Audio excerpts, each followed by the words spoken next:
Imagine-toi face à une personne qui ne te respecte pas et, au lieu de répondre avec colère ou douleur, ressentir simplement de la paix et une force intérieure inébranlable. Le bouddhisme nous offre une voie où l'irrespect ne te définit pas, il t'enseigne. Aujourd'hui, tu vas découvrir comment laisser passer les paroles offensantes comme des vagues, comment protéger ta dignité sans te durcir et comment transformer le conflit en croissance. Si tu veux savoir comment désarmer celui qui ne te respecte pas à travers la sagesse bouddhiste, reste avec moi. Comment désarmer celui qui ne te respecte pas? Nous avons tous ressenti un jour la douleur de l'irrespect. Cela peut prendre la forme d'une parole blessante, d'un geste qui nous exclut, ou d'une attitude qui nous fait sentir petits. Quand quelqu'un ne nous respecte pas, la première réaction est humaine. Se fâcher, se défendre, rendre coup pour coup. C'est comme si une étincelle s'allumait en nous, réclamant du feu. Mais que se passe-t-il si nous choisissons de ne pas répondre sur le même ton? Que se passe-t-il si, au lieu d'alimenter ce feu, nous l'étouffons jusqu'à ce qu'il s'éteigne de lui-même? Le bouddhisme nous enseigne que nous ne sommes pas esclaves de ce que les autres nous font subir.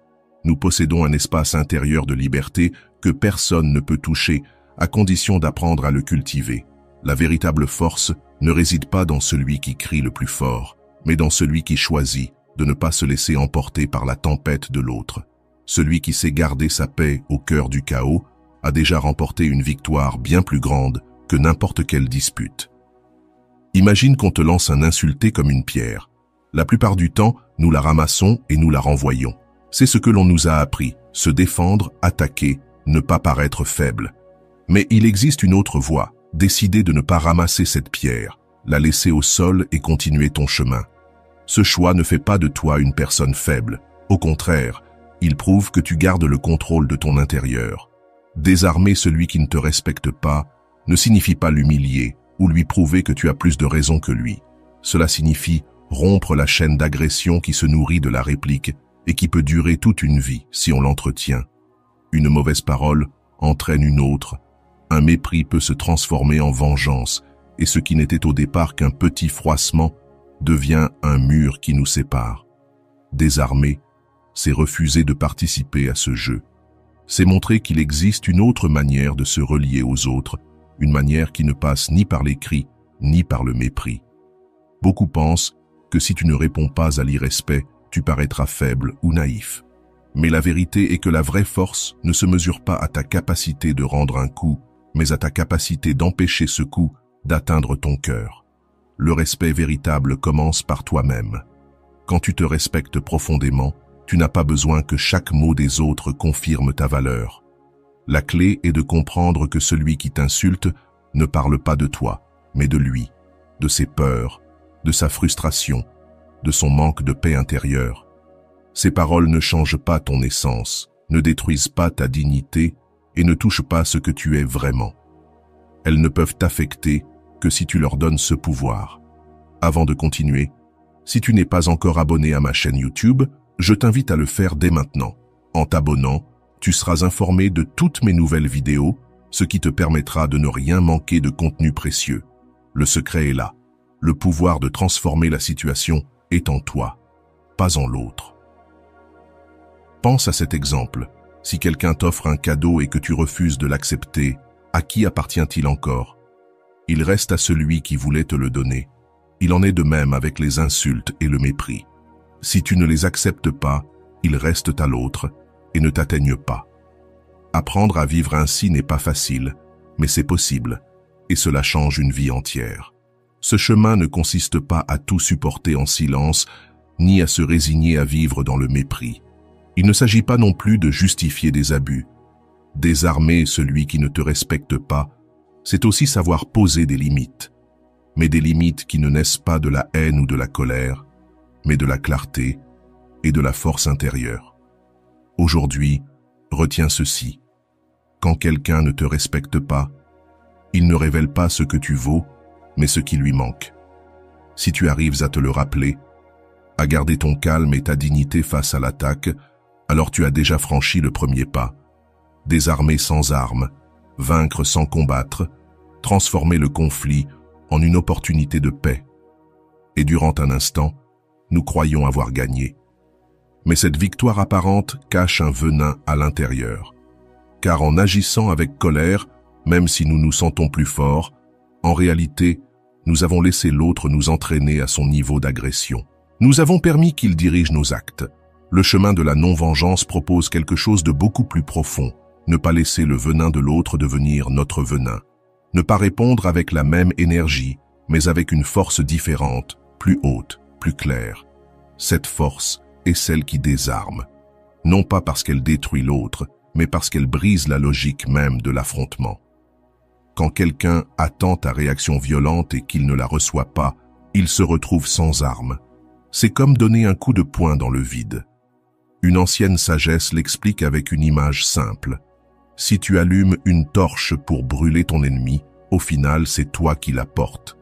Et avant même d'atteindre l'autre, elle brûle déjà ta main. Voilà comment fonctionne la vengeance. Elle te consume en premier. Elle t'envahit de colère, de pensées sombres, de nuits sans sommeil à ressasser ce qu'on t'a fait. Et même si tu rends le coup, tu découvres que tu n'as pas trouvé la paix. Seulement plus de vide. Le chemin de la non-vengeance, au contraire, est un feu différent. Non pas celui qui détruit, mais celui qui éclaire. C'est transformer la blessure en enseignement. Quelqu'un t'insulte, et au lieu de laisser cela t'enfoncer ou te transformer en agresseur, tu en fais une opportunité de grandir en patience, en force et en clarté intérieure. Ainsi, ce qui était une attaque devient ton maître. Non pas parce que tu approuves ce que l'autre a fait, mais parce que tu as appris à l'utiliser pour te fortifier. Cela ne veut pas dire que nous devons tout laisser passer, comme si de rien n'était. Cela ne veut pas dire que nous devons devenir un paillasson pour que les autres nous écrasent. Le chemin de la non-vengeance n'est pas la passivité, c'est agir depuis un lieu de calme et non depuis la colère. C'est la différence entre répondre avec haine et répondre avec fermeté. Une chose est de se taire par peur. Une autre, très différente, est de choisir consciemment de ne pas tomber dans le piège de l'agression. Prenons un exemple. Un collègue de travail t'insulte et tu choisis de ne pas rendre l'insulte. Cela ne signifie pas que tu ignores le problème. Peut-être qu'ensuite, avec sérénité, tu lui dis clairement que tu n'accepteras pas ce traitement. Ou peut-être que tu en parles à qui de droit pour fixer une limite. Mais la différence, c'est que tu n'as pas réagi dans la colère. Tu l'as fait depuis la clarté, sans laisser l'offense définir ta réponse. Et là se trouve la véritable liberté. Le chemin de la non-vengeance est révolutionnaire parce qu'il change les règles du jeu. Normalement, nous vivons dans une logique de cause à effet. Tu m'offenses, je t'offense, tu m'humilies, je t'humilie. Cette logique peut durer des générations entières dans des familles, des peuples ou des nations. C'est de là que naissent les guerres, les rancunes transmises comme un héritage de père en fils. Mais quand quelqu'un choisit de ne pas répondre par la vengeance, il brise cette chaîne. Et ce geste, qui peut sembler petit, possède une force immense. Dans notre vie quotidienne, cette leçon peut sembler insignifiante. Ne pas répondre à une insulte, ne pas rendre un geste de mépris. Mais chaque fois que nous le faisons, nous rompons une chaîne de violence qui pourrait s'étendre bien au-delà. Nous affirmons « avec moi, ça s'arrête ». Et cela nous donne un pouvoir énorme, car ce n'est plus l'autre qui décide de la direction de notre vie. Il est vrai que ce chemin exige du courage. La vengeance est tentante, car elle semble donner un contrôle immédiat. Mais le vrai contrôle n'est pas de dominer l'autre, c'est de se dominer soi-même. Celui qui sait gouverner ses émotions possède une force qu'on ne peut lui arracher. Une force qui ne se mesure pas aux cris ni aux coups, mais à la dignité, à la clarté et à la paix intérieure. Le chemin de la non-vengeance nous invite à cultiver cette paix chaque jour, non seulement dans les grands conflits, mais aussi dans les petites choses, dans une dispute avec ton partenaire, dans le geste méprisant d'un conducteur, dans le collègue qui te parle mal. Chaque situation devient un entraînement. Chaque fois que tu choisis de ne pas tomber dans le piège de la réaction, tu renforces ce muscle invisible de la patience et de la liberté intérieure. Et petit à petit, tu découvres que le respect le plus important n'est pas celui qui vient de l'extérieur, mais celui qui naît en toi. Quand quelqu'un te manque de respect et que tu ne réponds pas par la haine, tu te respectes toi-même. Tu choisis de ne pas devenir ce qu'on t'a fait. Voilà la plus grande victoire. Ne pas laisser le monde voler ta paix intérieure. Le chemin de la non-vengeance ne promet pas que les autres vont changer, ni que le monde deviendra juste. Ce qu'il promet, c'est que toi, tu peux changer ta manière d'y vivre. Tu peux choisir de ne pas porter le poids du ressentiment, de ne pas laisser le passé te gouverner, de ne pas devenir esclave de la colère. Et ce changement, même silencieux, transforme ta vie et celle de ceux qui t'entourent. La compassion sans justifier l'abus. Parler de compassion entraîne souvent un grand malentendu. Beaucoup croient que ressentir de la compassion envers celui qui t'a manqué de respect, c'est justifier son geste ou accepter que ce soit normal. C'est une erreur dangereuse. La vraie compassion n'est pas la résignation ni la soumission, encore moins la permission de se faire du mal. La compassion véritable, c'est voir au-delà de l'acte offensif et reconnaître que derrière chaque irrespect se cache une personne blessée. Car qui insulte ou méprise ne le fait pas depuis la paix intérieure. Celui qui crie le fait parce qu'il a un vacarme intérieur qu'il ne sait pas apaiser. Celui qui ridiculise est en réalité insécurisé et croit qu'en abaissant l'autre, il s'élèvera un peu lui-même. La compassion commence quand nous comprenons que le manque de respect parle plus des manques intérieurs de l'autre que de notre propre valeur. Mais attention, comprendre la douleur de l'autre ne signifie pas tolérer ses abus. C'est là que se trouve l'équilibre de ce chemin. Ne pas nourrir la haine parce que nous savons que l'agresseur est un être humain brisé dans sa propre souffrance. Mais en même temps, ne jamais laisser cette souffrance justifier son comportement, ni nous arracher notre dignité. La compassion sans justification, c'est un double mouvement. À l'intérieur, nous cultivons un regard qui ne s'empoisonne pas de rancune, qui ne réduit pas l'autre à son offense, qui sait voir sa fragilité même cachée derrière les cris ou le mépris. À l'extérieur, nous posons des limites claires. Nous protégeons notre espace et nous affirmons « jusqu'ici ». C'est ce juste équilibre qui nous permet de garder la paix intérieure sans tomber dans la soumission. Imaginons un proche qui te parle constamment avec mépris. Tu pourrais répondre avec colère et aggraver la relation. Tu pourrais aussi te taire par peur et accumuler de la rancune. Mais tu peux aussi pratiquer cette compassion lucide, comprendre que ces mots viennent de sa frustration, pas de ta valeur, et en même temps lui dire fermement que tu n'accepteras pas ce traitement. Tu ne l'attaques pas, tu ne l'humilies pas, mais tu ne lui donnes pas non plus le pouvoir de t'écraser. Cet acte de fermeté paisible est déjà un geste de compassion, parce qu'il n'ajoute pas plus de haine au monde et qu'il protège ta dignité. La compassion, ainsi comprise, n'est pas une faiblesse. C'est une force profonde qui demande du courage, car haïr est facile, il suffit de se laisser aller. Mais pardonner et poser des limites dans le calme exige une grande maîtrise intérieure. Et il y a quelque chose de libérateur. Quand tu pratiques cela, tu découvres que l'irrespect ne t'empoisonne plus comme avant. Non pas parce que tu deviens insensible, mais parce que ton regard a changé. Tu vois l'offense comme un reflet de la douleur de l'autre et tu ne l'absorbes plus. La compassion devient alors un bouclier invisible. Le venin lancé par l'autre n'entre pas, car tu ne le ramasses pas. Et tu ne le renvoies pas non plus. Mais une fois encore, il faut le répéter. Compassion ne veut pas dire tolérer des abus répétés. Parfois, la plus grande compassion, c'est la distance. S'éloigner de quelqu'un qui nous blesse, même si c'est un proche, ce n'est pas un manque de compassion.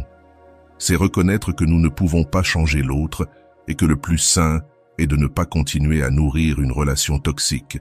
C'est aussi de la compassion envers nous-mêmes et envers l'autre, car en prenant nos distances, nous n'alimentons pas davantage le conflit. La compassion ne doit pas être une excuse pour la passivité. Elle est une force active qui nous permet de répondre avec dignité, sans perdre notre paix intérieure. En réalité, celui qui pratique la compassion sans justifier l'abus devient plus libre, parce qu'il ne dépend plus de ce que font les autres pour se sentir en paix. Il n'attend plus que les autres changent pour aller bien. Sa paix n'est pas conditionnée, car elle naît de l'intérieur, de la clarté de savoir qu'il peut toujours choisir comment répondre. Voilà la véritable liberté que propose le chemin bouddhiste. Une liberté qu'aucun être humain ne peut nous arracher. Comment poser des limites sans perdre la paix intérieure? Poser des limites, pour beaucoup, semble inconfortable. Certains pensent que cela signifie affronter, créer des conflits, devenir dur ou insensible. D'autres, à l'extrême opposé, croient que la compassion consiste à tout supporter, même ce qui les détruit. Aucune de ces deux postures n'est juste. L'art de poser des limites, c'est protéger notre dignité et notre bien-être sans tomber dans la violence ni dans la colère. Défendre son espace intérieur sans perdre la paix. Car poser une limite n'est pas un acte d'égoïsme, mais un acte de respect. Se respecter, c'est reconnaître que tout traitement n'est pas acceptable, que tout comportement n'a pas à être toléré. Si quelqu'un nous manque de respect et que nous nous taisons par peur ou par habitude, nous envoyons le message que ce comportement est permis. Chaque fois que nous laissons faire, nous donnons l'autorisation implicite à l'autre de continuer. Poser des limites n'est pas punir l'autre, c'est se déclarer à soi-même. Je mérite le respect, et si je ne le reçois pas, je ne participerai pas au jeu de l'humiliation. Il faut comprendre que les limites doivent être posées dans la sérénité et non dans la colère. Un cri transforme la limite en attaque. Une parole calme, en fait, une barrière saine. Imagine une différence simple, le mur et la clôture. Le mur est élevé avec peur et ressentiment. Il bloque tout, même le bon. La clôture, elle, délimite avec clarté. Elle dit « Ici commence mon espace, là s'arrête le tien ». Elle n'élève pas la haine, mais elle rappelle qu'on ne peut entrer sans permission. Ainsi, poser des limites, c'est construire cette clôture invisible. Parfois, un simple geste suffit. Ne pas répondre à une provocation, se retirer d'une situation toxique. D'autres fois, il faut dire clairement « Je n'accepte pas que tu me parles ainsi. J'entends ta colère, mais je ne tolérerai pas les insultes. Si tu continues, je me retirerai. » Ces phrases dites dans le calme sont 1000 fois plus puissantes que n'importe quel cri. Celui qui crie perd le contrôle. Celui qui reste serein inspire l'autorité. Ça paie des armes plus que n'importe quelle insulte. Un point essentiel. Poser une limite ne signifie pas changer l'autre. Trop souvent, nous espérons qu'après avoir exprimé notre douleur, l'autre se corrigera.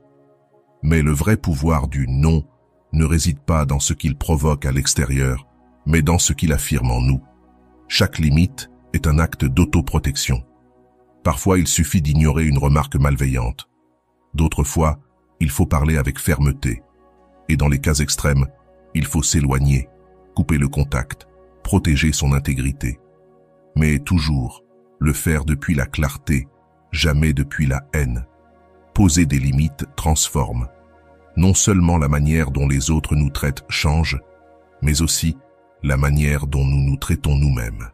Chaque non prononcé sans colère est un oui à notre dignité, à notre paix, à notre bien-être. Le zen et l'insulte. Une vague qui passe. Le zen nous enseigne que l'insulte est comme une pierre jetée dans l'eau.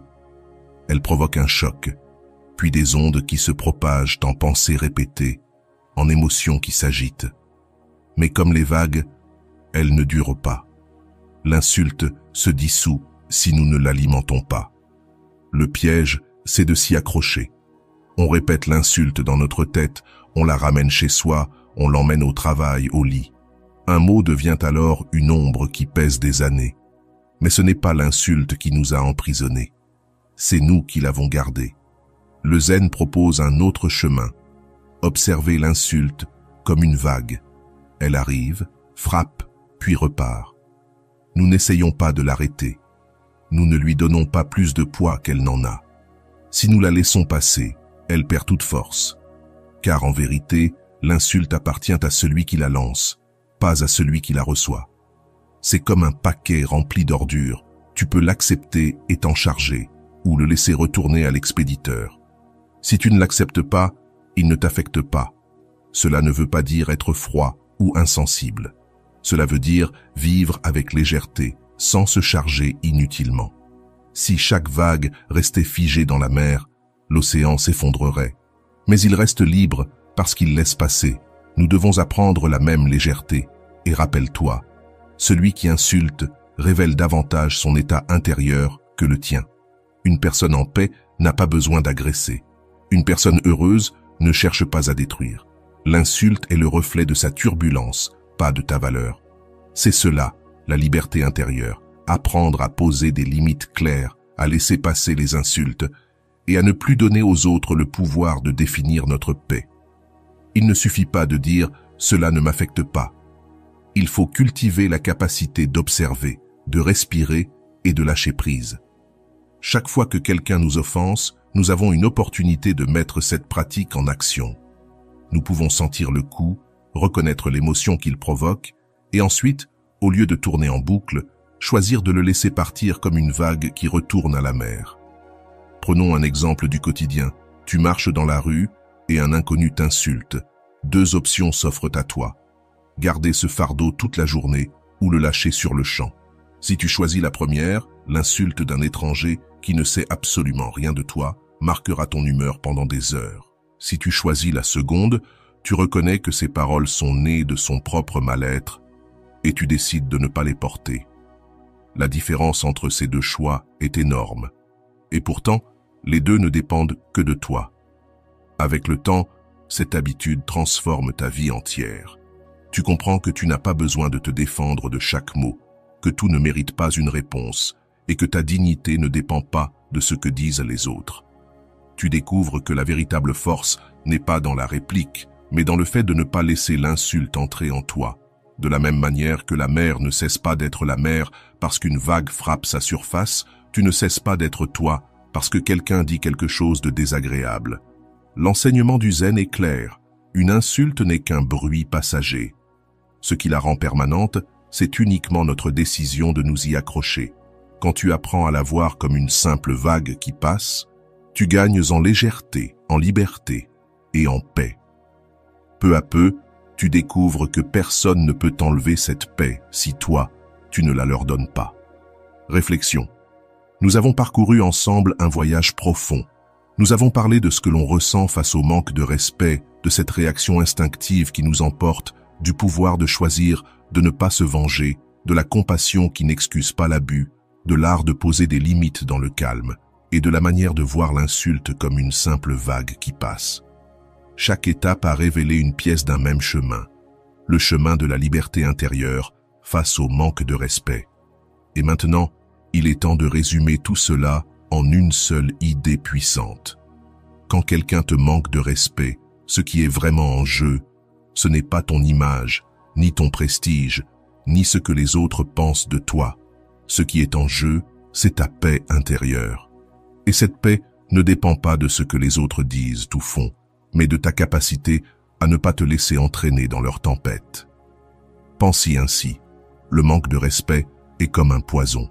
Si tu l'acceptes, tu t'intoxiques. Si tu le renvoies, tu intoxiques l'autre et la chaîne continue. Mais si tu le laisses tomber, si tu ne l'acceptes pas, le poison perd toute sa force. Ce geste, qui semble petit, est en réalité un immense acte de courage, car il te libère et, en même temps, il brise une chaîne de souffrance qui pourrait durer éternellement. Le plus beau dans ce chemin, c'est que tu n'as pas besoin d'attendre que le monde change. Tu n'as pas à dépendre du respect des autres. Tu peux commencer ici et maintenant à désarmer ceux qui t'agressent avec ta sérénité. Tu peux décider que ta dignité n'est pas à vendre, que ta paix n'est pas négociable, que ton calme ne dépend d'aucune parole. Et quelque chose de surprenant se produit quand tu vis ainsi. Tu inspires les autres. Celui qui attendait une bagarre et trouve du calme est désarmé. Celui qui attendait de la colère et trouve de la clarté commence à te regarder autrement. Parfois même, le plus agressif finit par apprendre. Pas parce que tu lui as donné une leçon avec des mots, mais parce que ton attitude lui a montré qu'il existe une autre manière d'être au monde. Cela ne signifie pas que ce sera toujours facile. Il y aura des moments où la colère te brûlera à l'intérieur, où il sera difficile de lâcher une insulte, où tu auras envie de répondre avec dureté. Et c'est normal, car tu es humain. Mais chaque fois que tu te souviens que tu peux choisir, chaque fois que tu décides de ne pas te laisser piéger, tu renforces une puissance plus durable que n'importe quelle réaction immédiate. La conclusion de ce voyage est une invitation. La prochaine fois que quelqu'un ne te respecte pas, arrête-toi une seconde. Respire. Souviens-toi de tout ce que nous avons partagé. Demande-toi, est-ce que je veux entrer dans son jeu ou est-ce que je préfère garder ma liberté? Est-ce que je veux porter son poison ou le laisser tomber? Ce simple instant de silence peut tout changer. Il peut être le début d'une vie plus légère, plus digne et plus libre. Et si ce message a résonné en toi, si tu sens qu'il peut aider d'autres personnes qui luttent elles aussi avec la douleur du manque de respect, je t'invite à partager cette vidéo, parce que le monde a besoin de plus de personnes capables de répondre avec calme, de plus de personnes prêtes à briser la chaîne de la vengeance, de plus de personnes qui refusent d'être emportées par la colère. Partager ce contenu, c'est semer une graine de paix au milieu de tout ce vacarme. Merci d'avoir été là, d'avoir pris le temps d'écouter et de réfléchir avec moi. Ce chemin ne se termine pas avec cette vidéo. Il commence maintenant, dans chaque situation de ta vie, dans chaque parole que tu reçois, dans chaque geste que tu interprètes. Tu as entre tes mains la possibilité de transformer chaque offense en un acte de liberté. C'est là ta force. C'est là ta victoire. On se retrouve dans la prochaine vidéo.